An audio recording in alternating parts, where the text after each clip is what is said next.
Bem-vindo, Fernando, que está nos ouvindo aqui sobre essa notícia de hoje dessa GLO, tudo bem? Bom dia, Adri, bom dia, Renato, Rovai. Cadê meu boné? Eu fico até meio... Bem? Tudo bem? Bom, eu acho o seguinte, olha só, sobre essa questão do GLO, eu hoje estava debatendo isso. Primeiro, a esquerda tem um recato, uma dificuldade de falar de projeto de segurança pública. E, neste ponto, nós temos que superar. E precisamos apresentar um projeto de segurança pública para a população brasileira. E eu tenho repetido que, em um país em que nós temos 200 mil assassinatos, se eu não me engano, por ano, 8% dos crimes solucionados, 60 mil estupros de mulheres por ano.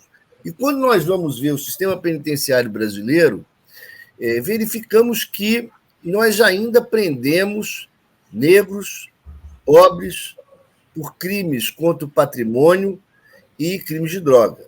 Portanto, nós precisamos apresentar um projeto que consiga realizar uma proteção aos bens jurídicos tutelados que são da maior relevância, dizendo a vida humana, a liberdade sexual e física das pessoas. Eu tenho uma proposta sobre isso há muito tempo, que é o seguinte: nós precisamos pegar a Polícia Federal, e isso é importante para responder a pergunta, não estou divagando, pegar a Polícia Federal e fazer com que a Polícia Federal tenha um centro nacional de polícia forense, onde se tenha os registros de todas as balísticas do país, de DNA, de cenas de crime, e que a Polícia Federal possa deixar isso acessível às investigações estaduais. Eu fico pensando a quantidade de serial killer que nós temos no país. Porque se o cara mata em São Paulo, mata no Rio de Janeiro, mata no Piauí, você não consegue mais achar os dados dos crimes. Nós precisamos integrar isso. E quando eu falo de serial killer, eu não estou falando só do ser que civil, né, que sai matando gente, mas estou falando também de crimes de Estado. Né? Nós precisamos fazer um controle real sobre o armamento no país. Hoje eu vi um dado de que são não sei quantas mil armas desviadas das empresas de segurança privada e que vão parar na mão da milícia. Isso para dizer o seguinte: a GLO é uma tentativa simbólica de dizer à população que o governo federal, de certa forma, está tratando do problema de segurança do Rio de Janeiro. Esse é o fato. Tenho lá real dúvida em relação a isso. Primeiro, porque nós acabamos de passar por um governo os quais inúmeros militares foram compor o governo, que nós chegamos perto a um golpe de Estado. Portanto, faz parte de um amadurecimento democrático nacional fazer com que as Forças Armadas fiquem nos seus papéis originais. E, neste ponto, é extremamente ruim, mesmo que seja em aeroporto. E é meramente simbólico, porque é o seguinte: aeroportos, Guarulhos, Rio de Janeiro, ou seja, nós não estamos nem colocando eles em todos os aeroportos, meramente simbólico. Então, mesmo apoiando o governo, apoiando o Flávio Dino, apoiando uma tentativa, acho que, do ponto de vista de amadurecimento do sistema democrático, é ruim uma GLO em relação a isso. É ruim. Se nós estivéssemos falando da utilização das Forças Armadas nas fronteiras, em uma integração maior com a Polícia Federal, na Amazônia, né? Temos problemas graves lá, nas fronteiras brasileiras, nós ainda estaríamos melhor, mas me parece meramente simbólico e talvez algo que nós temos que nos questionar. Será que a tentativa de se apropriar da esquerda do governo federal, de se apropriar de um discurso de segurança pública, não com a apresentação de um projeto real, civil, estruturado, nacional, para combate à criminalidade. Mas, trazendo de novo a figura dos militares, serve simbolicamente ao governo federal a ingressar em uma base eleitoral de extrema-direita ou de direita? Me parece que é meramente simbólico, que não vai se conseguir isso, porque se faz, no fim, o mesmo discurso. E esse discurso já está apropriado. Portanto, eu sou contra a GLO, apoio o governo, mas acho um equívoco. Agora, o que fazer com esses militares ali? Porque eles estão... no Brasil não tem um monte de militar ali sem fazer nada, não é uma forma de falar, não, vai cuidar do tráfico, vai cuidar de droga, olha, de arma. Primeiro, nós precisamos de forças armadas, Exército, Marinha e Aeronáutica. Ainda estamos num mundo em que um país como o nosso precisa de forças armadas. Não estamos ainda num avanço da humanidade no qual nós deixaremos de ter guerras. Né? Então, com o poder dissuasório, é importante ter forças armadas. Certo? Agora, o que as forças armadas devem fazer? Vamos colocar as forças armadas para agir adequadamente nas fronteiras. Aí você poderia ter, sim, por exemplo, em relação à Amazônia, que lá nós temos desde de tráfico de drogas, a perseguição e morte de indígenas, que nós sabemos, a contrabando de ouro brasileiro, pedras preciosas, e nós estamos falando de fronteira, como fronteira com o Paraguai, fronteira com o Uruguai, nestes pontos de fronteira, que faz parte da segurança nacional, sim, podemos utilizá-los. 2, temos que entender o seguinte, quando nós falamos e aí o decreto ele fala de armas, drogas e outros crimes afins. O problema está aí. Porque se nós estivéssemos falando da atuação das Forças Armadas junto com a Polícia Federal, no que já lhe compete, exemplo, quando se fala de arma, nós sabemos que a legislação vamos dizer, coloca como atribuição das Forças Armadas os registros das armas de uso restrito. Fuzil, metralhadora, calibres restritos. Portanto, inclusive, quando um sujeito pede o seu CAC, que foi tão propagado pelo governo bolsonarista, a ideia de se tornar colecionador de arma, o sujeito assina que as Forças Armadas podem entrar a qualquer momento na sua residência para fiscalizar o armamento. Vocês sabiam disso? Sem ordem judicial. Faz parte do pedido, porque como o sujeito está com uma arma que é de uso restrito das Forças Armadas, ele tem que permitir o ingresso das Forças Armadas. Então, as Forças Armadas podiam exercer esse papel adequado de fiscalização e apreensão das armas relacionadas a uso restrito. Então, temos muito que as Forças Armadas podem fazer, mas desviá-las, por exemplo, para tráfico de drogas fora fronteira, em aeroportos, acho que nós trazemos um papel simbólico que desvia a tentativa que nós temos que ter de redemocratização do país, que é a utilização das Forças Armadas naquilo que compete às Forças Armadas. Tem uma pergunta interessante do Bernardo aqui. Será que a GLO não é uma contrapartida dada aos militares para evitar um faniquito deles pelos indiciamentos da CPI do golpe? Não acho. Acho que não tem relação uma coisa com outra. Mas o seguinte, de alguma maneira, minha percepção, mesmo apoiando o governo, houve uma falsa perspectiva de que nós ganharíamos, de alguma maneira, uma melhor convivência com os militares em relação a isso, né?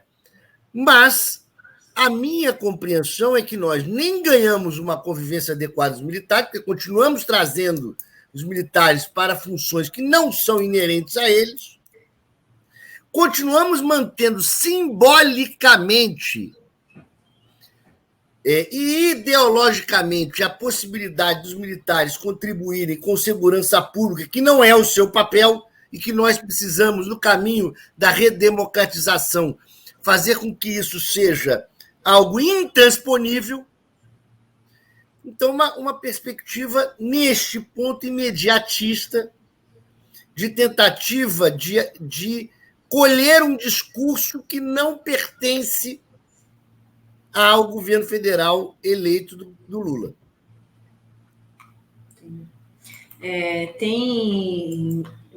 Esse decreto também fala em medidas para fortalecer a faixa de fronteira do Brasil, com ênfase em Paraná, Mato Grosso e Mato Grosso do Sul, que aí não precisaria da GLO, né, porque é a atividade que é das Forças Armadas, que é proteger justamente as fronteiras, né, Fernando? E por que não a Amazônia?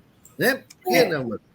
Veja, você veja que caiu-se num discurso simbólico, minha opinião, uma armadilha de se achar que nós vamos, em vez de apresentar um projeto de segurança pública com ênfase na Polícia Federal, que nós vamos adquirir base eleitoral utilizando um discurso que já foi se apropriado pela direita de desvio dos militares. Fala, Rovai, desculpe.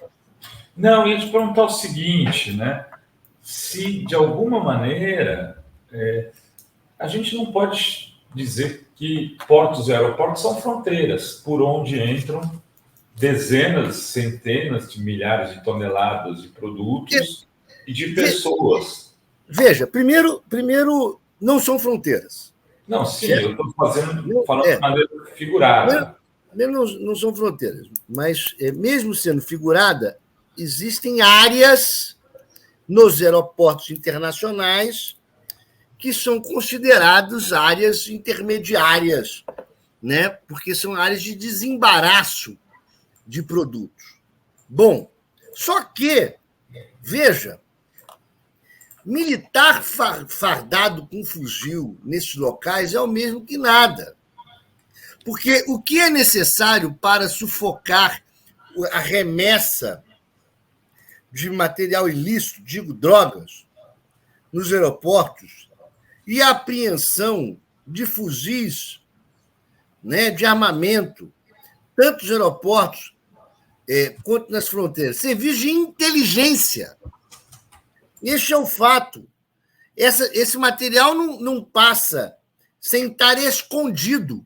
Nós tivemos, por exemplo, uma vez apreensão aqui no Rio de Janeiro, no aeroporto, de inúmeros fuzis desmontados em bombas de piscina. Veja, serviço de inteligência. Então, o decreto traz lá no artigo 5º que em 90 dias é preciso apresentar um plano de aperfeiçoamento tecnológico e operacional da Polícia Federal, da Polícia Rodoviária Federal, da Receita Federal. Este é um planejamento importante. Não é fora de inteligência e fiscalização adequada que nós faremos isso. E isso é possível fazer com aqueles que já têm expertise para isso, que são as autoridades civis altamente especializadas na matéria. Olha só, tem um superchat aqui da Luíse Mor. Caro Fernando, as Forças Armadas brasileiras nunca foram capazes de proteger nossas fronteiras, não têm competência nem armas para fazê-lo. Por isso, é necessário extinguir as Forças Armadas e reiniciá-las com novas escolas antirracistas e democráticas. Abraços, a Luiz já quer radicalizar e extinguir as Forças Armadas, mas isso não seria possível, né? Não é possível. e nós estamos num estágio da humanidade que é necessário forças armadas. Não tem saída para um país continental como o nosso. Só que é o seguinte, na verdade, nós precisamos, para que as Forças Armadas consigam garantir as nossas fronteiras, e nesta concepção de fronteiras, impedir com que armamento entre, porque é questão de segurança nacional, né? Com que droga entre no país, ou saia, aí nós temos que estruturar e direcionar as Forças Armadas a isso. Né? Portanto, também na concepção da proteção, diria, dos povos originais da Amazonas. Porque é o seguinte, porque as Forças Armadas têm condição de proteger um local de floresta, que eles têm treinamento, e o seguinte, e é algo continental. Nós estamos falando de uma área maior que países. Portanto, é o seguinte, nós temos que estruturar as Forças Armadas para isso, incentivá-la para isso. Na verdade, quando nós desviamos essa questão original das fronteiras para falar de aeroportos, acho que nós trazemos uma questão simbólica que não é que é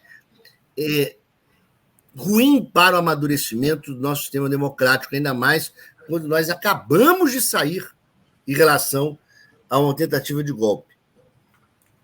Olha só, tem outro decreto importante que foi assinado essa semana, dia 31, na segunda noite, que aumenta os impostos para armas de fogo e munições para alíquotas de até 55% do IPI sobre armas de fogo e munições que tinha sido abaixado pelo Bolsonaro, que incentivava, né, o comércio, a compra de armas e munições. Então, agora voltou a ser 55% para revólveres, pistolas, espingardas, carabinas, spray de pimenta e outros, e munições 25%. O Bolsonaro tinha reduzido para 29,25% para armas e para 13% para munições. Então, está aí esse decreto aumentando, voltando aí as alíquotas do IPI sobre armas e munições. Então, a informação aqui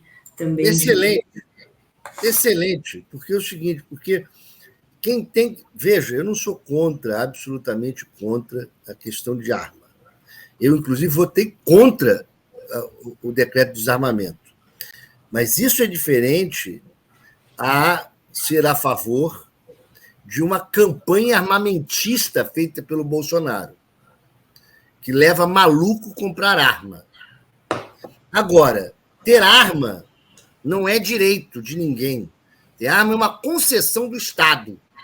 E quem tem que ter arma são as Forças Armadas, em sentido mais amplo, que é a polícia. Faz parte das Forças Armadas, não no sentido clássico dela. Quem quiser ter arma em casa, que pague por isso, né? E é preciso impedir que não tem justificativa para um sujeito, mesmo sendo colecionador, ter um fuzil. Não tem por que ter um fuzil moderno. O que o cara vai fazer com o fuzil, né? Caçar javali? É o que eles alegam, né? Caçar javali. Tem javali, inclusive, em São Paulo, rodando pelas ruas, pela Marginal. Inclusive, quando o sujeito faz caça submarina, né, há uma noção de que você não pode fazer caça submarina com tubo de oxigênio, porque a competição sua com o peixe ficaria injusta, não é isso? Você tem que descer para fazer caça submarina no pulmão. Isso é caça submarina. Então é o seguinte, vamos proteger os javalis contra isso, que seja uma luta pelo menos justa, né? Hein? Não é? Justiça não, pô. Vai com carabina, pô. Hein? Imagina. Olha só, tem mais uma pergunta, várias aqui, a Carmen, a gente já vai falar da PGR, Sérgio Moro, já, mas olha só, a Carmen Moretson pergunta, será que as guerras estão motivando o Lula a investir nas Forças Armadas e a GLO seria uma justificativa? Negativo também. O Lula, corretamente, sempre investiu muito bem nas Forças Armadas brasileiras. Né? O governo PT, governo Lula, é que, por exemplo, fez o projeto para os caças comprados, né, e modernizados no Brasil, o governo Lula, o governo PT, que investiu no projeto do submarino nuclear. Né? Portanto, é o seguinte, não são as guerras, mas o seguinte, mas é preciso entender também que forças armadas não servem só para a guerra, servem para evitar a guerra. Né? Nós precisamos colocá-las no papel de origem constitucional delas. Tem mais uma aqui da Débora Bianchini. Como confiar em umas forças armadas que um mau exemplo de corrupção, roubos e até tráfico vem da alta cúpula, generais, coronéis e até pracinhas? Não confio. São muitos escândalos, né, de corrupção nas forças envolvendo militares, né, Fernando? Eu diria o seguinte: nós precisamos, como país, em um processo de redemocratização que nós achávamos que tínhamos passado, mas que, de fato, nós ainda não terminamos. Nós precisamos redemocratizar o Ministério Público, o Judiciário, as polícias e as Forças Armadas. Nós não podemos extinguir a polícia, assim como extinguir as Forças Armadas ou extinguir o Judiciário. Nós precisamos nos preocupar como nós fazemos para que essas instituições, que são fundamentais para a democracia brasileira, sejam redemocratizadas. E isso não se faz do dia para a noite. Acho que a decretação de uma GLO vai contra um lapso de tempo necessário para que as Forças Armadas sejam recolocadas no seu local de origem. Muito bem. Olha só, queria, já que você falou do Ministério Público, queria trazer essa questão da PGR, né? A gente está com a PGR interina e nessa semana o Genuíno denunciou no Fórum Café com Mauro Lopes que ela está atuando para, né, montar uma estrutura lavajatista dentro do MP, inclusive nomeando os procuradores regionais. Como que você está vendo essa demora, Fernando, do presidente Lula de escolher um novo PGR? E como fazer uma limpeza aí dessa estrutura lavajatista no Ministério Público? Primeiro, é preciso entender que, em que pese nós termos mudado a balança de poder em relação ao lavajatismo, porque conseguimos, de alguma maneira, como democracia, anular o processo do Lula, soltá-lo. O Lula foi eleito presidente da República. O Zanin, que foi advogado do Lula, foi nomeado ministro do Supremo Tribunal Federal, o que é algo simbólico, importante em relação a isso. O lavajatismo não passou. O lavajatismo está embrenhado ainda no Poder Judiciário e no Ministério Público. Portanto, a denúncia é importante, é preciso toda atenção em relação a isso, porque os perigos estão ainda à espreita. Acredito que o presidente, devidamente aconselhado pelo Dino, devem estar procurando quem melhor pode exercer este papel neste momento de início de redemocratização e de passagem desse fascismo dentro do Ministério Público. Início, porque é difícil achar nomes, né? Mas acho que isso tem que ser feito o mais rápido possível e todas as ações relacionadas a esta interinidade devem ser anuladas imediatamente. Essa matéria traz uma atenção, um alerta em relação à importância desta nomeação rápida. Assim como é importante nomear um novo ministro do Supremo Tribunal Federal. Fernando, só desculpa te interromper, mas é para esclarecer. Então, mesmo que ela faça essas nomeações, elas podem vir a ser anuladas pelo próximo PGR, é isso que você está dizendo? Veja, eu entendo que pode ser anulado pelo PGR, e mais, pode ser anulado pelo Poder Judiciário. Pode ser anulado pelo Poder Judiciário. Aliás, essa matéria que vocês muito bem publicaram cause um alerta para que haja uma decisão liminar impedindo essas nomeações. Essa é a questão. A matéria traria o que nós chamamos no direito de periculo in mora. Perigo na demora da nomeação e perigo na demora de uma ação rápida, mostrando que estão se aproveitando deste momento para tentar tornar definitivo essas nomeações.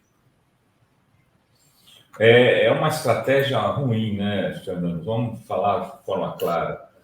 Essa coisa de, vamos deixar ela ali porque ela fica tentando nos agradar para se manter no cargo?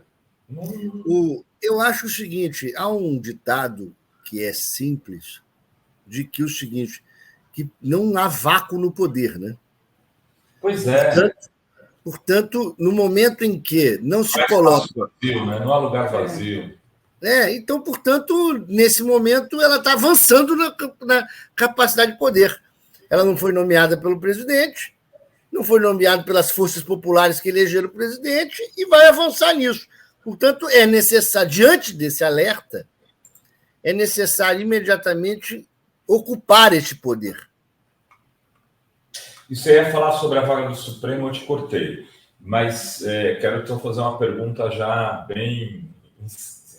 Essa vaga é do Dino, pelo que você está avaliando, analisando aí por fora?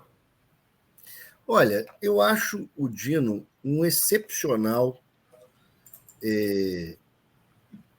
candidato, vamos dizer assim, o nome para o Supremo Tribunal Federal. O Messias também o é. Os dois nomes que estão colocados, mesmo existindo a possibilidade de surgir aí um terceiro nome potencial, porque o fato é que, em política, cada 24 horas tudo muda, cada minuto tudo muda, né?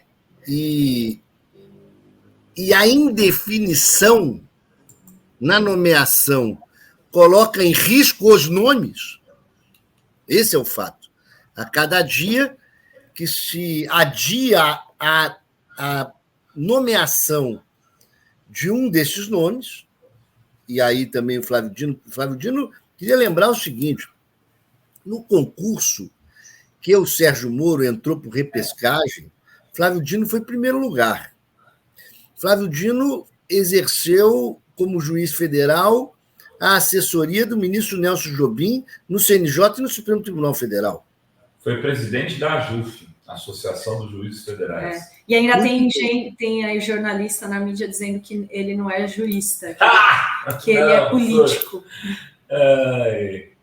O que acontece é o seguinte, é uma falta de perspectiva de que o jurista ele é, de fato, um político. Quem é jurista é, de fato, um político. Vamos lá, vamos ver a vida do Hermes Lima, do Vitor Nunes Leal, do Evandro Lins de Silva. Algum deles deixou de ter... Hein? Dalmo Dallari. Raimundo Faoro. Algum deles deixaram de ser políticos, seres políticos. Portanto, acho que faz parte... eu, por exemplo, não poderia me chamar jurista, né? Não sei se tem esse título, mas sou um ser político. Você, digamos, você está tentando... que você é muito jovem, Fernando. Mas você já está na boca de ser considerado um grande jurista. Já é. Muito obrigado pela parte que me toca sobre a juventude. São sexagenários para lá. Você não chegou ainda nos 60, né? E também não tenho pressa para isso. Né? O tempo me levará naturalmente a este momento. Mas o seguinte, são seres políticos. Não tenha dúvida. O real jurista é um ser político. Portanto, o Flávio Dino é um político porque é um jurista. Esse é o fato. Acho que o seguinte, que este momento de pré-nomeação trazer a GLO, trazer essa atenção na mídia ao nome dele neste momento não é muito bom. O Messias está mais, vamos dizer, esquecido, entre aspas, nesse momento. Acho que adiar nomeações não é bom. Então, acho que seria saudável ao Lula, nosso presidente da República, que tornasse definitiva a sua escolha ao Supremo Tribunal Federal e também à Procuradoria-Geral da República. Tá?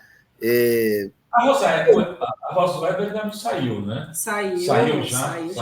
Com aposentadoria compulsória, ela então estamos com 10. Estamos com 10, ela saiu em setembro, né? No começo de setembro. É importante saber que a frase rei morto, rei exposto é importante. Portanto, abriu-se a vaga, quanto mais rápido, definir imediatamente quem será o procurador-geral, quem é o próximo ministro do Supremo Tribunal Federal, estabiliza as relações políticas, né? Esse é o fato. Estabiliza as relações políticas. Aliás, a lógica, não me parece que a lógica de vamos deixar a procuradora interina para ver se ela nos agrada é bom. Porque, de fato, é o seguinte, é muito melhor colocar quem vai ser independente, mas, ao mesmo tempo, foi colocado por escolha do presidente da República, imediatamente. Agora, essa questão da vaga do Supremo, ela tem uma questão política e parece que os senadores tentaram dar um recado quando eles barraram a indicação do Igor Roque, né, o novo defensor público da União. Eu diria assim... E os bolsonaristas que agiram, né, porque acusaram ele de ser abortista, né? Primeiro vamos colocar uma coisa.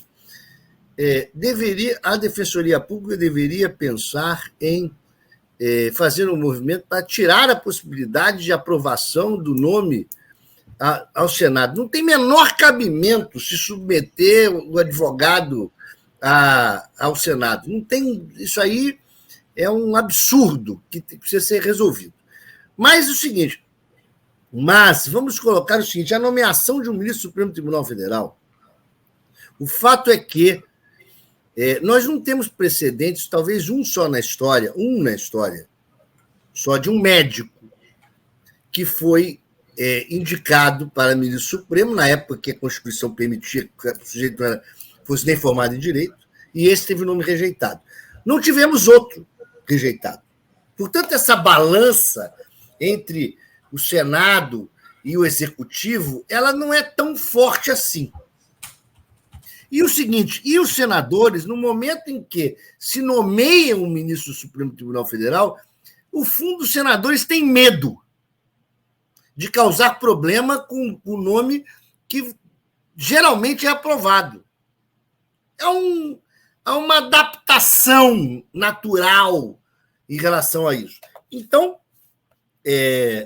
acho, inclusive, que a permanência no cargo do Executivo, quando eu falei, por exemplo, se o Flávio Dino é candidato, ou o Messias candidato, o tempo para indicação cria a possibilidade de frituras naturais das conjunturas. Portanto, deixar isso assim é ruim. Seria melhor o presidente resolver já se vai nomear Messias, o Dino, ou quem ele entender, ou quem uma ele mulher, entender. Né, gente? Saiu uma mulher. Isso que é complicado, mas está numa saia justa. Temos nomes. Saiu, é uma vaga, já tinha, né, só vai ficar uma mulher só, Carmen. Temos nomes de mulheres aí muito boas, como a Carol Proner, entendeu? Como a Simone Schreiber. Mas é o seguinte, eu falei o nome dos dois porque nós vimos que na indicação anterior, o governo tem trabalhado um pouco com a notícia na mídia dos nomes possíveis para tornar já aceitável o nome antes mesmo da nomeação. Então, e nesse sentido, o Flávio Dino reuniu apoios de diferentes segmentos, né? Inclusive os ministros do Supremo Tribunal Federal, né? do Senado, Alexandre. falando. Não, mas do Senado também. Passaria, vocês acham? Eu acho que passaria. Hoje saiu na Folha de São Paulo, se eu não me engano, ou foi no Globo, mas acho que foi a Folha de São Paulo, uma matéria dizendo que há uma resistência em relação a ele, porque com medo dele ser um futuro Alexandre de Moraes, mas o presidente do Senado dizendo, olha, seria um prestígio enorme ao Senado que um senador seja nomeado, etc. Agora, é o que eu estou dizendo, esse assunto é melhor que seja resolvido, né? Quanto antes resolvido, melhor, porque torna o assunto ultrapassado e dá ao Supremo Tribunal Federal uma estabilidade também, porque 10 ministros não é bom para o Supremo. Não tem nem desempate. Fernando, que nome você tem? Alguém, né, que você sugere para o PGR, o Begonha? Qual que é a sua aposta aí? Saia justa. Momento saia justa. Eu diria que, se fosse possível... Ou calça apertada também pode ser. Eu diria que a melhor pessoa para responder tal pergunta, se eu fosse o Lula,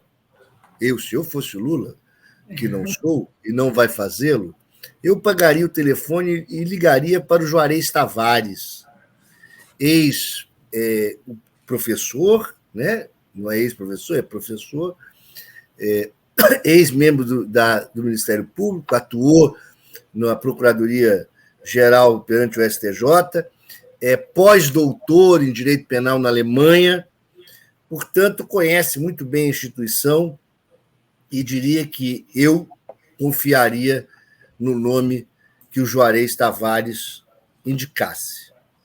E o próprio Eugênio Aragão também, né? Mas ele não pode, porque ele é... Não, mas o nome para ser consultado, né, Fernando? Também poderia ser consultado. Que é mais jovem, né? Que é mais acho jovem. Que o Lula diz que está tendo essa dificuldade.